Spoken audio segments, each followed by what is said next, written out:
नमः सिद्धेभ्याम्।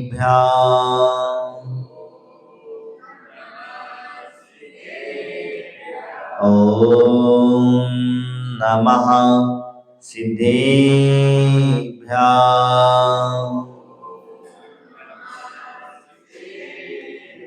ॐ नमः सिद्धेभ्याम्।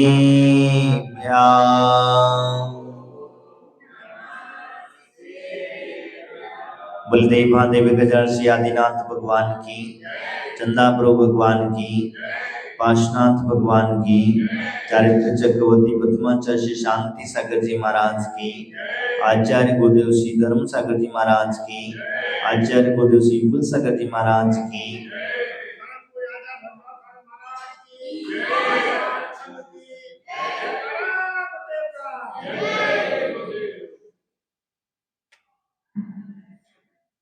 मुनि के 46 दोषों की चर्चा हम यहाँ कर रहे थे, क्योंकि ये 46 दोष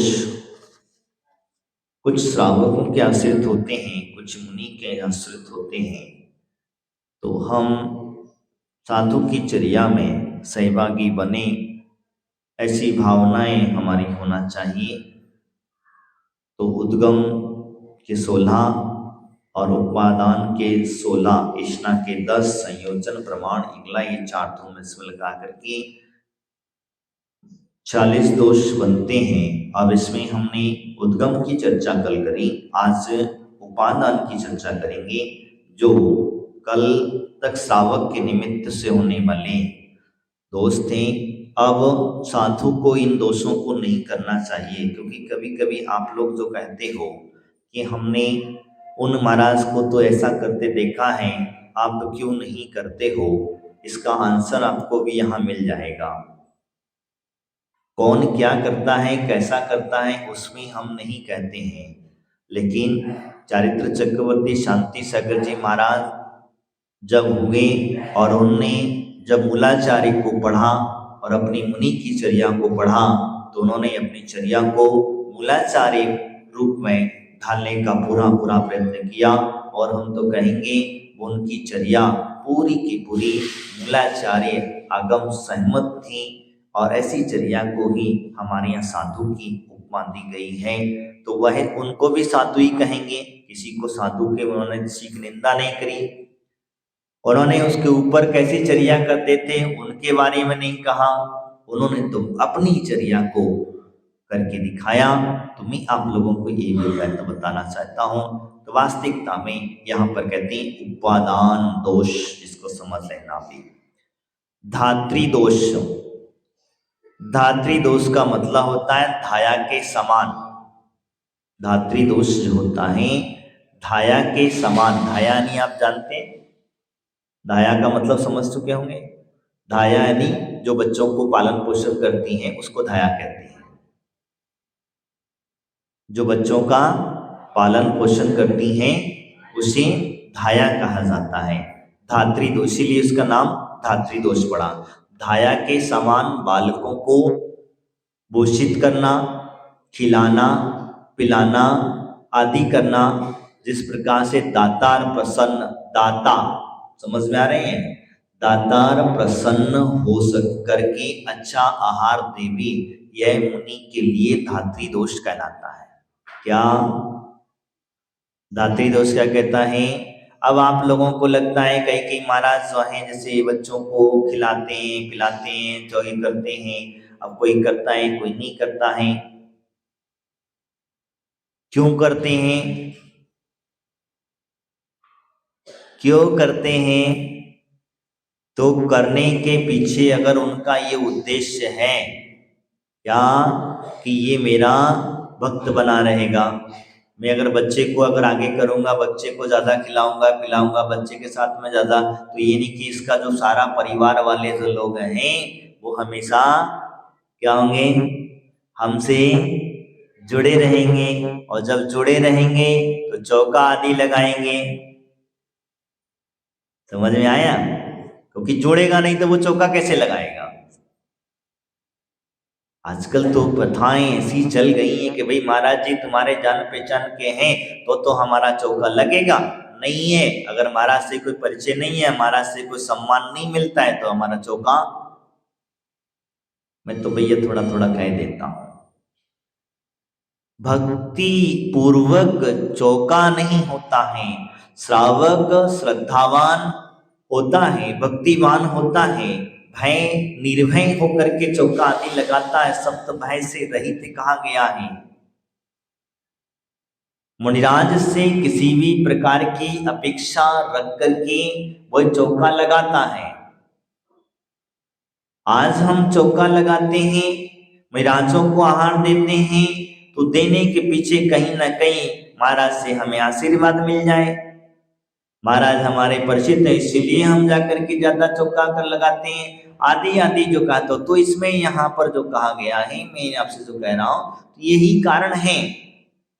धात्री दोष का मतलब यही होता है। मैंने कहा धात्री दोष का, मैं नहीं कह रहा हूं, मूलाचार्य कह रहा है, मूलाचार्य मेरे सामने रखा है, क्योंकि कल के दिन तुम लोग कहोगे कि महाराज ने कहा था, कुछ अपने मन से तो नहीं कह दिया। नहीं है तो आप पेज नंबर के साथ मैं आपको बता दे रहा हूं, पढ़ लेना। तो धात्री दोष समझ में आया? धात्री दोष का मतलब बच्चों को धाया की तरह संभालना, खिलाना पिलाना आदि, समार का श्रृंगार आदि करवाना और करके उनके पीछे प्रसन्न दाता को प्रसन्न करना। क्या होता है, जैसे महाराज आए, महाराज ने उस बच्चे को पीछी लगा दी, क्या करे, तुम बड़े प्रसन्न हो, अरे महाराज ने हमारे बच्चे को प्रसन्न पीछी लगा दी।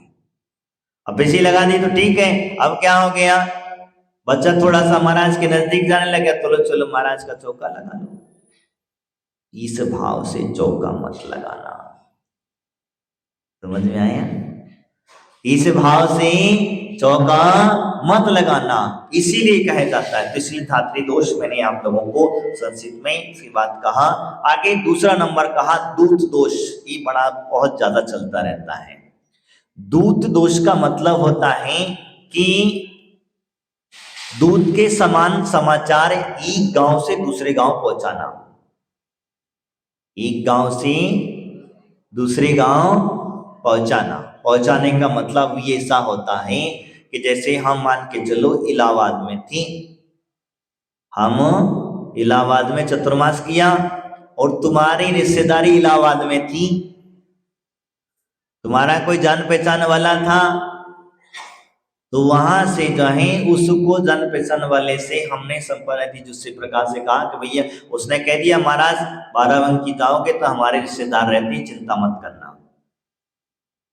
क्या कहा, रिश्तेदार रहते हैं, चिंता मत करना। और मैं बाराबंकी जाकर के चतुर्मास कर लिए, महाराज आ गए, बाराबंकी आ गए। अब आपका मैसेज जो उन्होंने जो क्या बोलते हैं इलाहाबाद वालों ने दिया था वो आपको कह दिया, आपकी बहुत प्रशंसा करते थे वो, तो आप बहुत बड़े धर्मात्मा हो आदि आदि, आपकी यहाँ पर उसने आकर के प्रशंसा कर दी। अब जब प्रशंसा कर दी तो फिर क्या हुआ, बल्ले बल्ले किसकी बल्ले बल्ले, या फिर क्या हुआ, तो कहते हैं तुमने फिर चौका आदि लगा लिया। यहाँ तो हम चौका की व्यवस्था कर रहे हैं, अपन तो आहार सज्जा की चर्चा कर रहे हैं, तो आपने जो चौका लगाया, क्यों भैया हमारे रिश्तेदारों के महाराज हैं तो इनको चौका तो हमें लगाना पड़ेगा।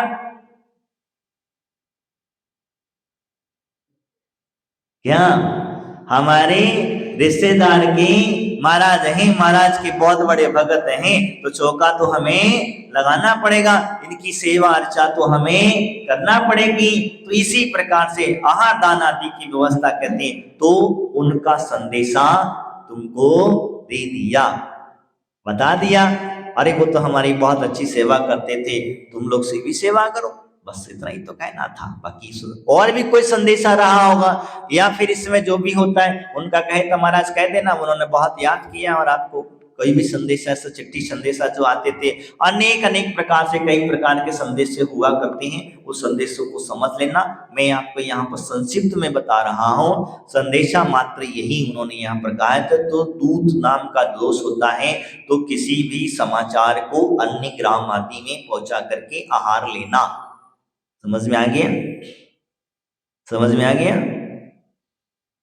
नहीं, कोई भी समाचार अगर वो सामने वाले ने दिया है और वो तुम तक पहुंचा दिया है और तुमने उस निमित्त से चौका लगाया है और चौका लगाया है, अरे चौका आहार करा रहे, मुनिराज का आहार आदि दे रहे हैं, तो अगर आपसे हम आहार नहीं ले सकते, अगर आपके चौके में हम आहार नहीं ले सकते, अगर हम लेते हैं तो धूर्त नाम का दोष लगेगा। समझ में आ गया? तीसरा दोष चलते हैं, निमित्त दोष। अब सुन लो तुम्हारी बात। निमित्त दोष, निमित्त दोष का मतलब होता है, हमारे यहाँ स्वर व्यंजन आदि निमित्त ज्ञान कहा है, 8 प्रकार का निमित्त ज्ञान कहा है। कितने? निमित्त ज्ञान जो होता है वो निमित्त ज्ञान के माध्यम से भाई श्रावक को हानि लाभ बता करके खुश कर देना। तुम आते हो ना कहा,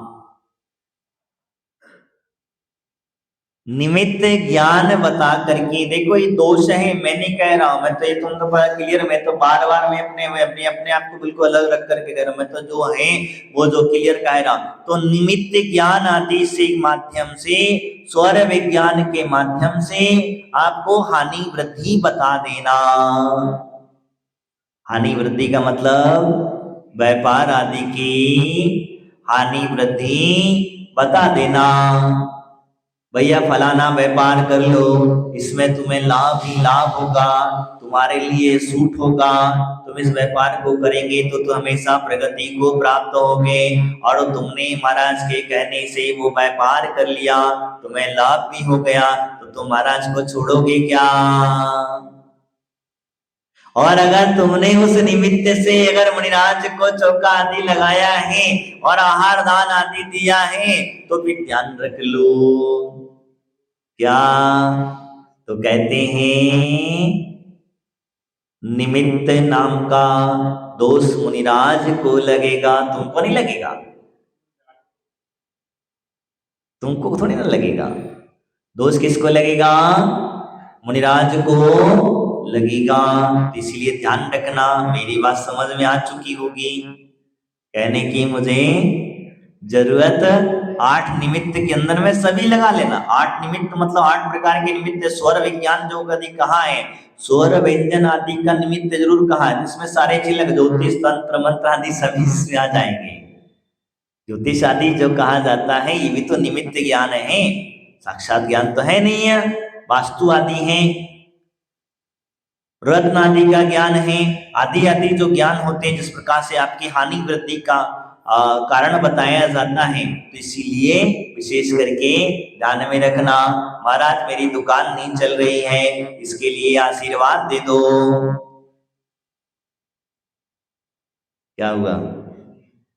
मेरे व्यापार में बहुत हानि चल रही है, व्यापार वृद्धि का कुछ बता दो, रास्ता बता दो, या व्यापार कौन सा करूं कौन सा नहीं करूं आदि आदि के लिए। और इस इसलिए का ये तो बताना ठीक है, तुमने बताया नहीं बता, लेकिन अगर तुमने उस निमित्त से चौका लगा लिए तो गए काम से महाराज। तो इसीलिए मैंने आपको बताया। आगे उन्होंने कहा निमित्त ज्ञान के अलावा आगे कहते हैं आजीविका दोष। आजीविका दोष का मतलब होता है कि अपनी जाति और कुल, समझ में आ रहा है ना, अपनी जाति व कुल जो है या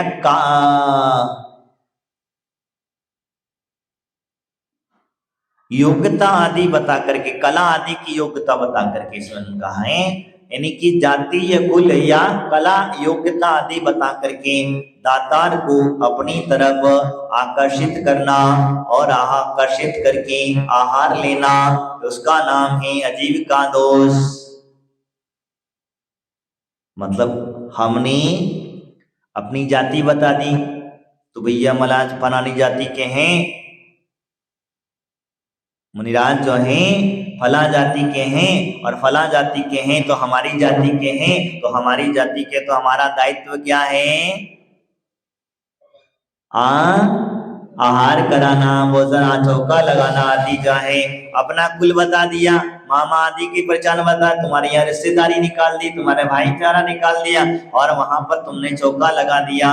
तो वहां कहते हैं आदि अपनी कला। अब यहाँ पर नोटंकी वाला काम कला नहीं बताना, जादूगरी वाली कला नहीं दिखाना है यहाँ। नहीं तो जादूगर वाली कला जो होती है तो वो कला आदि दिखा करके आपको लगा रहे महाराज तो बहुत अच्छे हैं। मैं वो नहीं कहता, मैं साधु की प्रशंसा करना चाहिए, लेकिन उस कला आदि को देख करके कहते हैं तो उसमें नहीं करना। हम तो चर्या देखते हैं, हमारे यहाँ कला का कोई महत्व नहीं है। हमें तो चर्या का महत्व होता है, वो चर्या बहुत मजदायक होती है। इसीलिए मैंने आपको कहा कला आदि योग्यता आदि अपनी योग्यता बता देना, बड़प्पा दिखा देना, भैया देखो हम इतने बड़े विद्वान हैं, इतनी बड़ी योग्यता है। योग्यता किसकी योग्यता? किसी भी नहीं। कहते हैं बिल्कुल जीरो, हम कोई योग्य नहीं है और अयोग्य भी नहीं है। समझ में आया? योग्य भी नहीं है और अयोग्य भी नहीं है। अपनी योग्यता हमें प्रदर्शन करने की जरूरत नहीं है। इस प्रकार से इसमें होता है। आगे चाहता आहार का आकर्षित करना। अब आगे उन्होंने कहा बनी पाक दोष। वन पाक दोष क्या होता है, अब ये बात समझ लीजिए। बनी पाक दोष कहते हैं किसी ने पूछा, अब मैं आपको जो कह रहा हूं सुन लो, अब आपकी व्यवस्था बहुत अच्छी चीज बता रहा हूं मैं। किसी ने पूछा कि पशु पक्षी आदि दीन ब्राह्मण आदि को भोजन देने से पुण्य होता है या पाप? मैंने नहीं कहा, नहीं तो पकड़ो मेरे को तुम्हें, मैं तो जो लिखा है वो तुमको बता रहा हूं। वहां आजीविका जो वन पारी का दोष कहते हैं किसी ने पूछा कि पशु पक्षी दीन ब्राह्मण आदि दीन सब शब्द एक एक शब्द सुन लेना मैं जो कह रहा हूं। दीन ब्राह्मण आदि को भोजन देने से पुण्य है या नहीं? पुण्य है या नहीं? अगर मुनिराज कहते हैं हाँ पुण्य है, तो ऐसे दातार के अनुकूल वचन बोल करके यदि मुनि आहार लेवे तो वन पाक दोष लगता है। अब गए काम से क्या? ये दोष है। तुम्हारे अगर मान के चलो तुम्हारे अनुकूल हमने अगर वचन बोल दिए, हम तो बोलेंगे शास्त्र के अनुकूल बोले, तुम्हारे बाद अनुकूल नहीं बोलेंगे। हमें तो जो शास्त्र में लिखा है हम उसे बोले। लेकिन ये भी यहाँ पर बहुत अच्छी बात मुझे थोड़ा सा दिमाग को घंटी बजा रही है। क्या?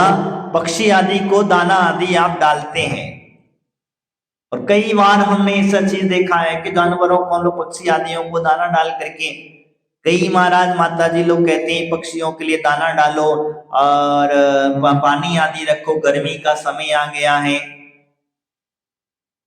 पुण्य का कार्य है तो बता, पुण्य का कार्य है क्या?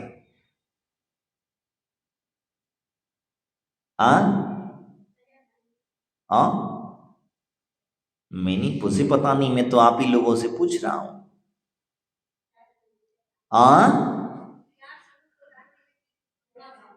तो कौन सा दान है? दयादान? कौन सी दयादान? तो अगर दयादान है तो अगर इसके अनुकूल वचन बोल करके कह दिया दयादान है, तो फिर यानी आपके अनुकूल वचन हमने बोल दिए और अगर हम आहार चर्या करते हैं तो फिर हमें दोष लगे। यहाँ दोष क्यों कहा उन्होंने? दो वन प्याक दोष नाम का जो कहा है वो दोष क्यों कहा?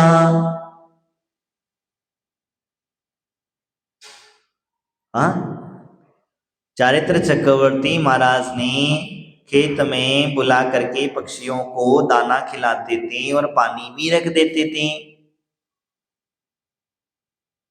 रखते थे कि नहीं रखते थे? रखते थे। तब भी उनका अनाज उससे गई डबल गिनता था। तो इसके पीछे का रीजन मैं आपको एक बताता हूं। मुझे कंफर्म तो पूरा नहीं आ रहा है, लेकिन हमारे यहाँ एक जगह हम पढ़े थे कि जो द्रव्य खेत में उगाया जाता है या खेत में जो अनाज बोया जाता है, उस अनाज पर अकेले मालिक का हक नहीं होता। क्या? उस अनाज पर अकेले मालिक का हक नहीं होता, उसका अधिकारी अकेला नहीं है। कुछ परसेंट पशु पक्षियों का भी है, कुछ परसेंट माता पिता का भी है, कुछ परसेंट दान धर्म का भी है, और कुछ परसेंट जो है स्वयं के लिए है, और कुछ परसेंट सेविंग यानी भविष्य की चिंता के लिए रखा गया है। तब तुम तो क्या करते हो? परसेंटेज मुझे याद नहीं आ रहा, कारण मैंने पढ़ा बहुत पहले, समय काफी समय हो गया इसलिए याद आया। हमने कहा तो यानी कि अब उनका परसेंटेज तुम खा लोगे तो क्या होगा? हाँ, उनका जो परसेंटेज है दान नहीं कहलाएगा, वो समझ में आ रहे? दान नहीं कहलाएगा, वो उनका हक है। उनका हक है, और उनका हक वो तुम्हें उनको देना पड़ेगा। जैसे हमारे आचार्यों ने कहा है कि आपकी आय का जो भी आय है, उस आय में से 10% दान करना चाहिए। कितने परसेंट? मैंने नहीं कहा, किसने कहा है? आचार्यों की वाणी है, विद्वानों की। और 10% दान करना चाहिए। जब 10% आप दान करेंगे तभी आपका धन शुद्ध होगा। क्या? आपका जो धन है वो धन शुद्ध तभी होगा जब आप 10% दान करेंगे। तो आप कितने परसेंट दान करते हो ये आप लगा लो, और नहीं करते 10% से कम करते हो तो यानी आप धर्म का खा रहे हो, निर्माल्य खा रहे हो। सीधी सीधी बात। पशु पक्षियों का 10% होगा, एक अंदाजा अपन लगा लेते हैं। जानवर आदि जो होते हैं, पशु पक्षी आदि होते हैं, इनका 10% होगा। 10% जिन्होंने तुम्हें माता पिता जिन्होंने पालन पोषण किया उनका 10% होगा। होगा कि नहीं होगा? और जो बच्चे हैं तुम्हारे उनका 10% होगा। कितना गया? आ? आ? कितना गया? आ? 40% गया, बचा कितना? 60% गए। अब 60% में से आपका घर का खर्चा चलाओ।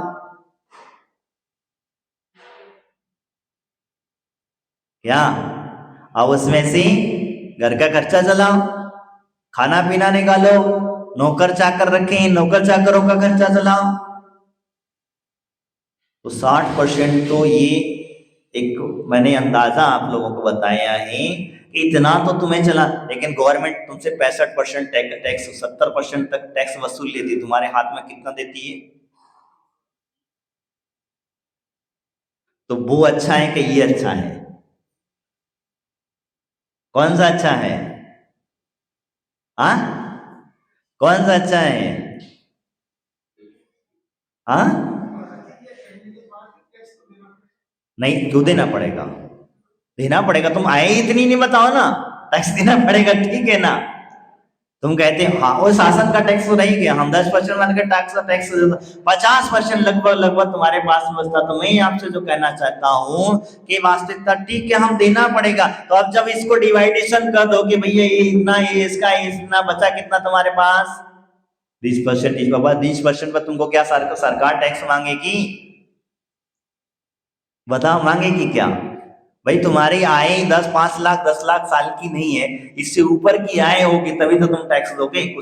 उसका है प्रमाण? कितना है? निर्मल जी को पता होगा। हाँ,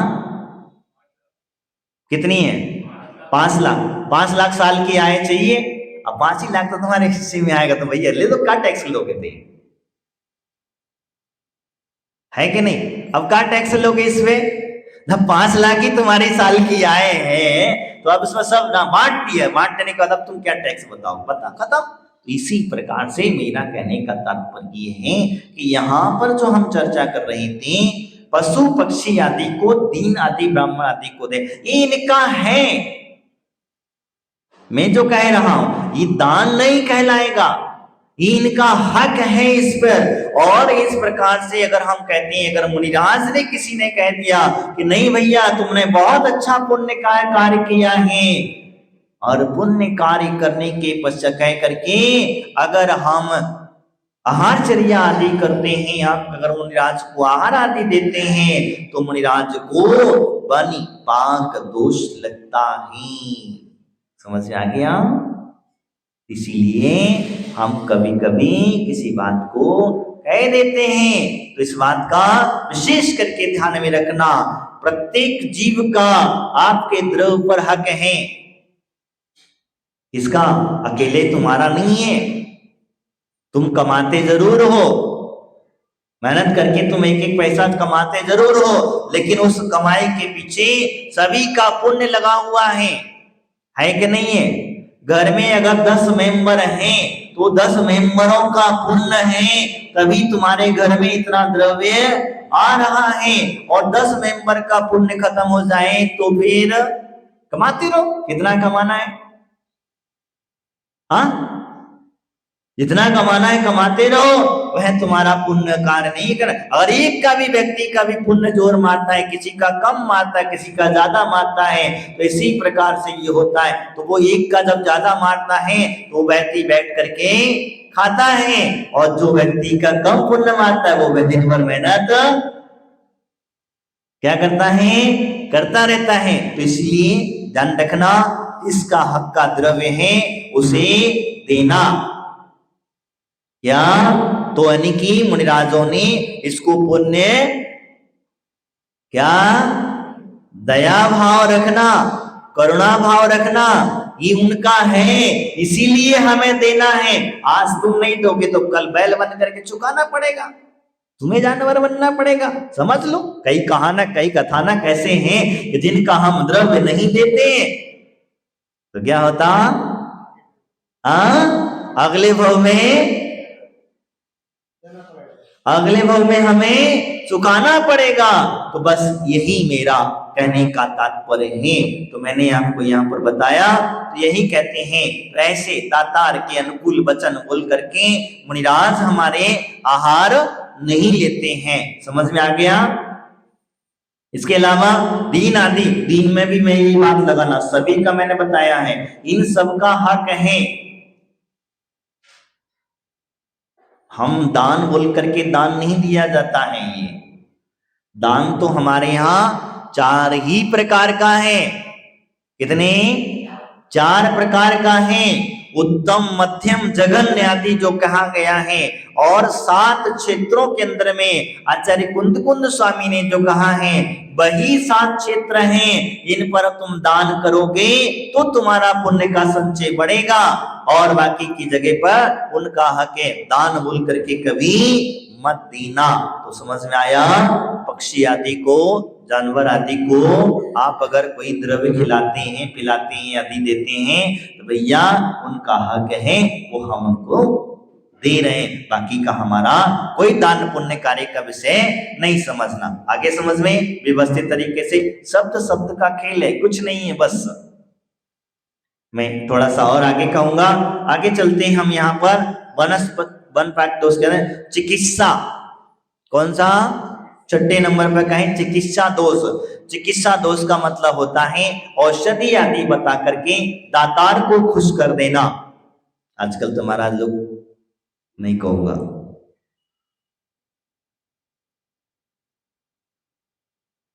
दातार को खुश कर देना। भैया दातार को अगर कोई भी व्यक्ति अगर है, बीमार है, तो उसे असाता वेदनी कर्म का उदय चल रहा है। तो असाता वेदनी कर्म का उदय है, इस वजह से वह वेदना उसके प्राप्त हो रही है। अब आपने उसको प्रसन्न कर लिया, दे दिया, कोई दवाई दे दी है, दवाई बता दिया तुम्हें जो किसी का नॉलेज है, और नॉलेज है तो बता देने की वजह से आपने वह व्यक्ति, तो यहाँ कहते हैं औषधि आदि बता करके दाता को खुश कर दिया। और आपने सोचा चलो महाराज ने हमारे ऊपर उपकार किया था, क्या क्या उपकार किया था?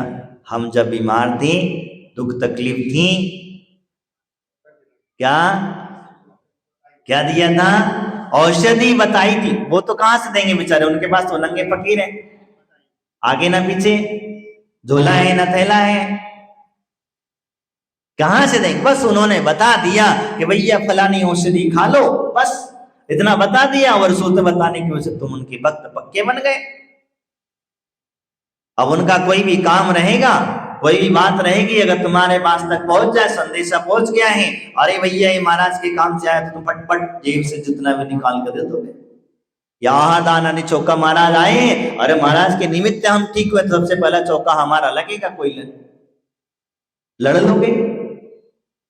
हम पहले हाथ देंगे, हम महाराज के पक्के भगत हैं, हम पुराने भगत हैं, आदि आदि प्रकार से एक प्रकार की बातें कही जाती हैं। तो मैंने कहा चिकित्सा उत्सव कहते हैं औषधि आदि बता करके दातार को खुश करके आहार देना।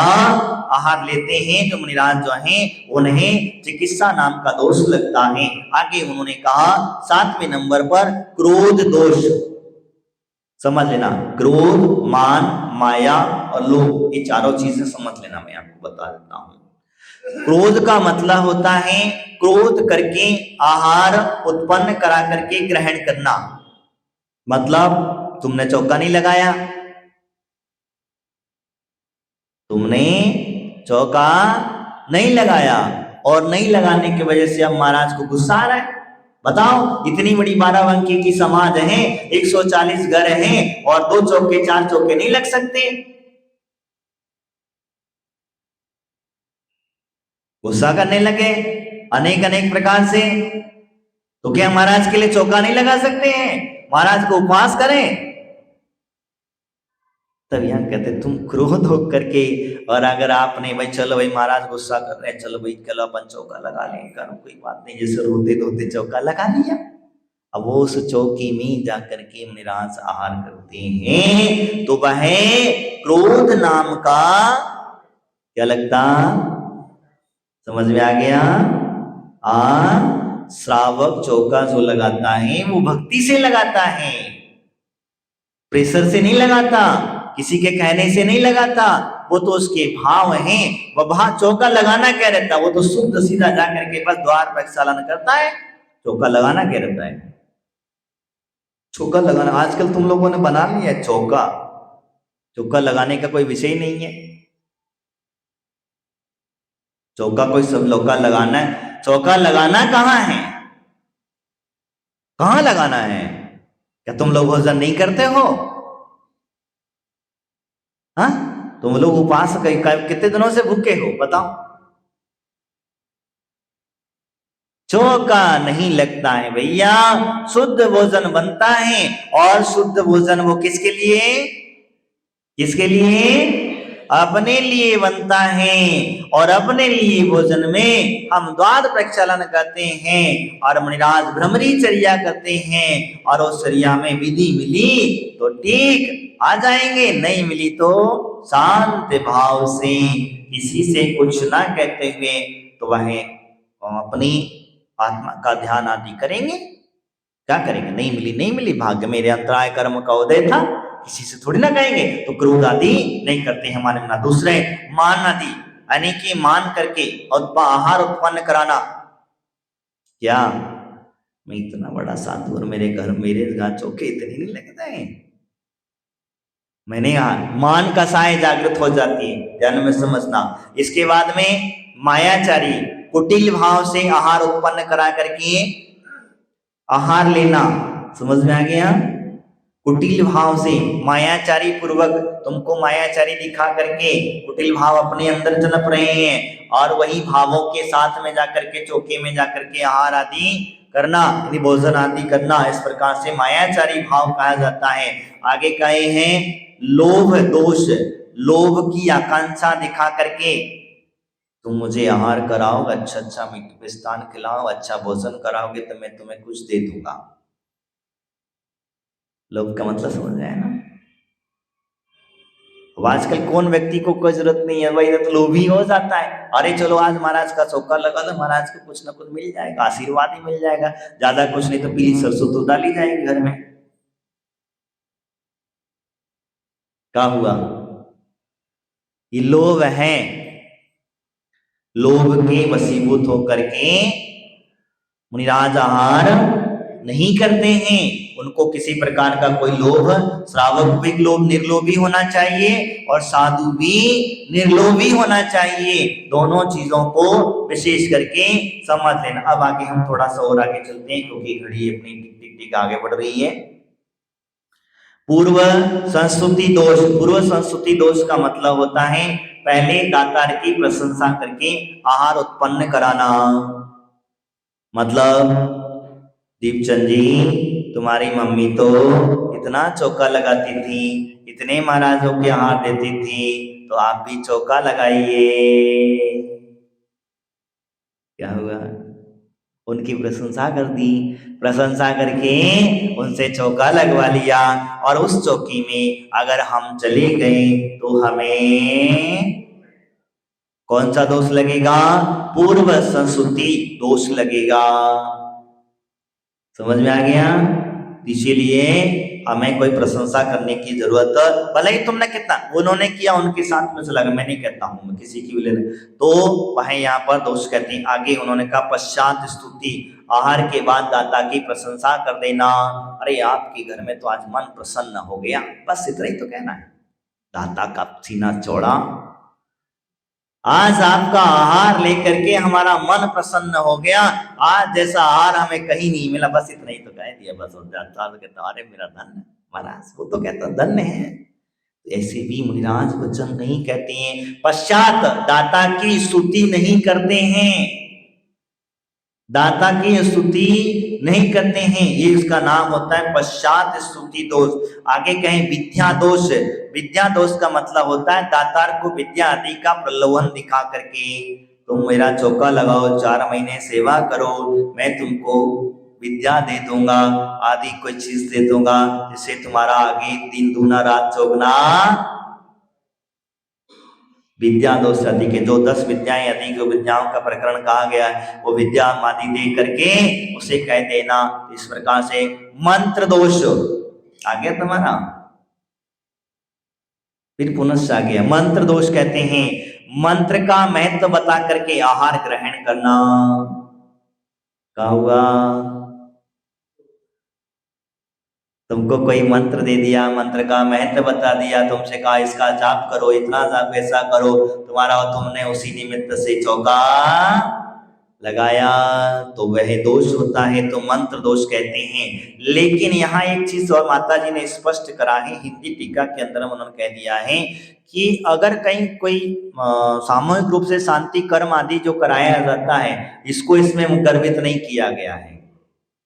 क्या इसको इसमें गर्वित नहीं किया गया है? इसीलिए मंत्र दोष में सिर्फ इतना ही लगाना कि जो आहार आदि चर्या को जाते समय या आहार आदि जाते हैं, तो उस समय पर कोई दातार अगर कोई व्यक्ति श्रावक है और व्यक्ति को मंत्र के लालच में आकर की मंत्र आदि लेकर के अगर वो चौका आदि लगाता है, तो वह यहाँ पर मंत्र दोष कहा गया है। इस प्रकार से अब आगे कहते हैं चूरण दोष। चूरण चटनी बहुत बिक रही, क्या बात है। चूर्ण दोष। चूर्ण देश का मतलब होता है सुगंधित चूर्ण आदि का प्रयोग बता करके आहार लेना। अब कई प्रकार के चूर्ण बनते हैं, सुगंधित द्रव्य आदि बनते हैं, आदि आदि प्रकार से, मैं क्योंकि समय थोड़ा सा बढ़ रहा है इसे छोटे स्वरूप बता। तो ये चूर्ण जो होते हैं वो चूर्णों की विधि बता दी आपको, विधि बता करके आपने महाराज से कहा, किसी को सुंदर बनने का चूर्ण बता दिया, किसी को बीमारियों का आदि का चूर्ण बता दिया, आदि प्रकार से जो चूर्ण बनते हैं, वशीकरण आदि का चूर्ण बता दिया, अंजन आदि लगाने बता दिया, ये सब धन बढ़ाने की सोना बनाने की विधि बता दी। क्या हुआ है? सोना बनाने की विधि किसको चाहिए? सबको चाहिए। वाह, तो फिर हम नहीं आहार करेंगे, हमें यहाँ से विहार करना पड़ेगा। क्या? तो चूर्ण दोष समझ में आ गया। चूर्ण दोष का मतलब इसी प्रकार से होता है। आगे फिर हम किसी चर्चा करेंगे। मूल कर्म दोष यानी कि मूल कर्म दोष के बारे में कहते हैं अवश्य को बस करने आदि के उपाय बतला करके आहार लेना, यानी कि किसी को वशीकरण आदि का उपाय बता करके आहारचर्या आदि करना। ये सारे दोष 16 दोष मैंने आपको कहे। ये 16 दोष मुनि के आश्रित होते हैं, और अगर श्रावक को उनके अनुकूल चल करके कहते हैं ये सभी दोष मुनि के आश्रित हैं, इसलिए उपादान दोष कहे गए हैं। मुनि इन दोषों को अलग रख करके आहारचर्या आदि करता है। आगे की चर्चा हम आगे करेंगे। आज इतना ही। बोले महावीर भगवान की, चारित्र चक्रवर्ती प्रतिमा शांति सागर जी महाराज की, आचार्य गुरुदेव श्री विपुल सागर जी महाराज की, द्वादशांग सिनवाणी माता की 25-26 तारीख का डेट आप लोगों तक पहुंच चुका है।